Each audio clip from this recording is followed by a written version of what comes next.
بسم اللہ الرحمن الرحیم۔ السلام علیکم ناظرین، آج کی ویڈیو میں ہم حضرت ابراہیم علیہ السلام اور حضرت اسماعیل علیہ السلام کی دو ازواج کے بارے میں ایک واقعہ بیان کریں گے۔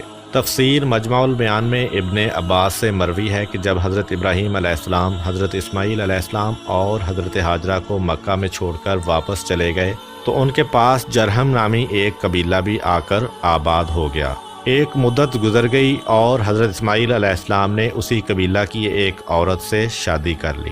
اس کے بعد حضرت ہاجرہ بھی اللہ کو پیاری ہو گئیں۔ ایک دفعہ حضرت ابراہیم علیہ السلام نے حضرت سارہ سے کہا کہ میں ہاجرہ کی خبر گیری کے لیے جانا چاہتا ہوں۔ حضرت سارہ نے اجازت دی اور یہ شرط رکھی کہ وہاں آپ اپنی سواری سے نہیں اتریں گے، یعنی فوراً واپس آ جائیں گے۔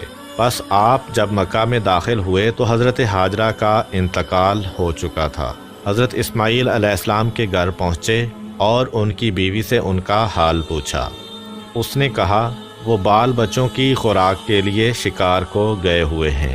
واضح رہے کہ مکہ کی زمین میں زراعت وغیرہ نہیں تھی اور حضرت اسماعیل علیہ السلام حرم سے باہر جا کر شکار پکڑ لاتے تھے۔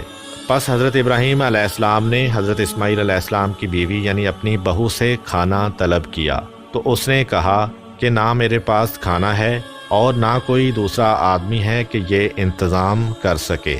پس حضرت ابراہیم علیہ السلام نے واپس ہوتے ہوئے فرمایا کہ جب تیرا شوہر واپس آئے تو میرا سلام کہنا اور کہنا کہ گھر کا دروازہ تبدیل کر دے۔ یہ کہہ کر آپ چلے گئے۔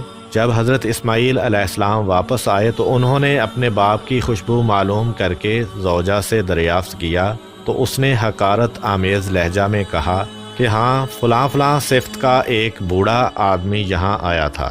آپ نے پوچھا کہ کچھ کہتا بھی تھا؟ عورت نے جواب دیا کہ ہاں وہ کہتا تھا کہ اپنے شوہر کو میرا سلام دے کر کہنا کہ وہ اپنے گھر کے دروازہ کو تبدیل کرے۔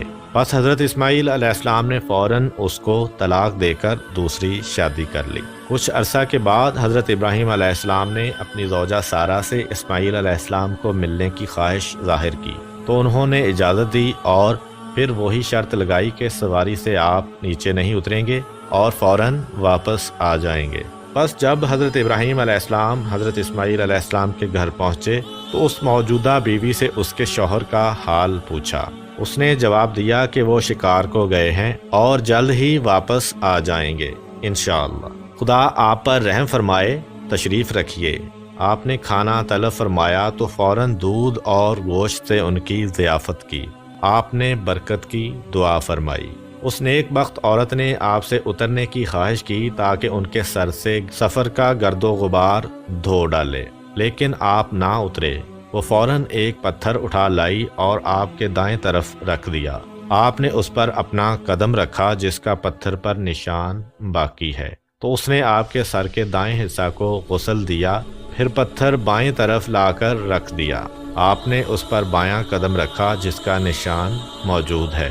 اس نے آپ کے سر کا بایاں حصہ دھویا۔ پس فارغ ہو کر جب آپ نے واپس پلٹنے کا ارادہ فرمایا تو فرمایا کہ اپنے شوہر کو میرا سلام کہنا اور کہنا کہ اب تیرے گھر کا دروازہ ٹھیک ہے۔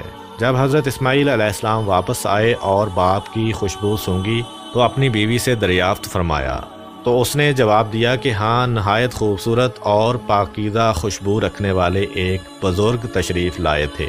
انہوں نے ایسا ایسا فرمایا تھا اور میں نے یہ عرض کیا تھا اور ان کے سر کو غسل بھی دیا تھا، چنانچہ اس پتھر پر ان کے قدم کے نشانات باقی ہیں۔ حضرت اسماعیل علیہ السلام نے فرمایا کہ وہ میرے والد حضرت ابراہیم علیہ السلام تھے۔ بیان کیا جاتا ہے کہ مقام ابراہیم یہی وہ پتھر تھا جس پر حضرت ابراہیم علیہ السلام نے اپنے قدم رکھے تھے اور جس کو مصلی بنانے کا امت اسلامیہ کو حکم دیا گیا ہے۔ بہزاوی نے لکھا ہے کہ مقام ابراہیم وہ مقام ہے جس پر کھڑے ہو کر آپ نے لوگوں کو حج کی دعوت دی تھی، اور یہ بھی کہا گیا ہے کہ یہ وہ مقام ہے جہاں کھڑے ہو کر آپ نے بیت اللہ کی تعمیر فرمائی تھی۔ جس پتھر پر حضرت ابراہیم علیہ السلام کے قدموں کے نشان ہیں، ان کے متعلق بعض ارباب تحقیق نے یہ رائے ظاہر کی ہے حضرت ابراہیم علیہ السلام کا یہ معجزہ تھا کہ ان کے پاؤں کے نیچے پتھر مٹی کی طرح نرم ہو جاتا تھا، جس سے ان کے پاؤں کا نشان باقی رہتا تھا۔ امید کرتا ہوں کہ آپ کو آج کی ویڈیو پسند آئی ہوگی۔ اگر آپ کو ہماری ویڈیو پسند آئی ہے تو ویڈیو کو لائک کریں اور اپنے دوستوں کے ساتھ شیئر بھی کریں۔ ملتے ہیں اس طرح کی ایک اور نئی ویڈیو کے ساتھ، تب تک کے لیے اجازت دیجیے۔ اللہ حافظ۔